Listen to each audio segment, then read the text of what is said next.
විදුලි බල ගාස්තු ගෙවා ගන්න බැයිද? සමහර අය විහාරස්ථාන තියෙන මහත්තයෝ අඳුම ගානේ දායකෝ නෑ. සමහර දායකෝ ඉන්නේ ආල්මස්පතිකයි, පත්තිකයි නැත්තම් මේ කනතාලේයි පත්තිකයි කියන දෙන දායකෝ ඉන්නවා. ඔය දුෂ්කර පළාත්වල. මම දන්නවා උතුරු නගරේ ඉන්නකොට ලිපුණා මලේ මම ඉන්නකොට අන්තිම දායකෝ ගෙනත් දුන්නේ මොකද්ද? මෑටයි පත්තිකයි. ඉතින් ඒ වගේ පන්සල් තියෙනවා. නැත්තේ නෑ. ඒ අයටත් දැන් බිල වැඩිනවට පස්සේ කෙලිය නේද?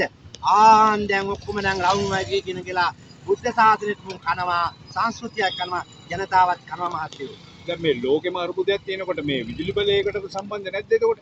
දැන් මේ ගල් අගුරු බලාගාරේ තියෙන අඩුපහඩු ඒවට ගල් අගුරු බලාගාරේ මේ රිකවරි එකක් මේගොල්ලන් කරන්නේ. ඒ පාඩුව ජනතාවෙන් ගන්න බලනවා. ගල් අගුරු බලාගාරේ ගල් අගුරු ගෙනාපු වගේ ඒ ටෙන්ඩර් මාෆියාව සම්බන්ධව අපි කනගාටු වෙනවා. මේ ටෙන්ඩර් මාෆියාවේ අයට වහාම නීතිය ක්‍රියාත්මක කරන්න යම් කෙනෙක් වෙනවා නම් අපිත් ඒකට සහයෝගය දෙනවා. දැන් ආණ්ඩුවේ බලයට පත් වෙන්න ඉස්සෙල්ලා නම් කිව්වා නේද මේ විදුලි බිල ගාස්තුව සෑහෙන ප්‍රමාණයකින් අඩු කරනවා කියලා. කිව්වා ජනාධිපතිතුමා කිව්වා. ඒ වගේම හැම කෙනාම කිව්වා 100%කින් බස් වෙනවා. ජනතාවට බර දෙන්නේ නැහැ. බදු ගහන්නේ බදු ඉවත් කරනවා. අනුර මහත්තයෝ තරහ වෙන්න එපා. ඔබතුමාලා මේ කිව්වා වගේම බදු ඉවත් කරයි. දුන්නා දෙන එක නියමයට ජනතාවට. අයියෝ ආයෙමත් ඊළඟට වතුර බිලක් වැඩි කරනවා.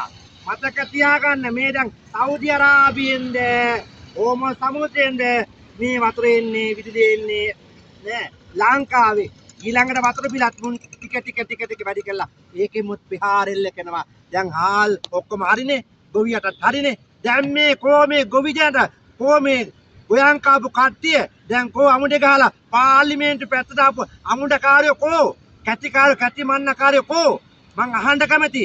එදා කැති මන්න අමුඩ ගහගෙන මේ පාර්ලිමේන්තුවේ ලංකාව වටේ ඉන්න ගොවියෝ ආවා. දැන් ගොවි ජනතාව කෝ අනේ මන් දැන් මේ ආණ්ඩුව කිව්වේ පෙට්‍රල් ඉන්ධන මිල වැඩි වෙනකොට මේක සංස්ථාවෙන් තමයි වැඩි කරේ මේක රජය වැඩි කරේ නැහැ කියලා. දැන් ඒ වගේම කියන්න පුළුවන් මේක මහජන උපයෝගතා කොමිසම තමයි තීරණය කළා තියෙන මේ ගාන වැඩි කරන්න කියලා. මහජන උපයෝග කොමිසම දැන් මේ විට මේ ජනාධිපතිවරයාගේ නෙමෙයි ඇමතියාගේ ඉත් එක්කලා තියෙන්නේ. ගරු සභාපතිතුමනි ඔබතුමා කොන්දක් කෙලින් තියෙනවා නම් වහාම මේකට මේ අස්සම් කරපු කිවිසුම වහාම ඉවත් කළා. ජනතාවගේ පැත්තට ගන්න.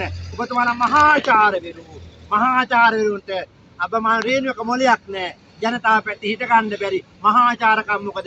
මහාචාරකම් පොතට විතරක් නෑ. ජනතාවටයි අවශ්‍ය කරන්නේ.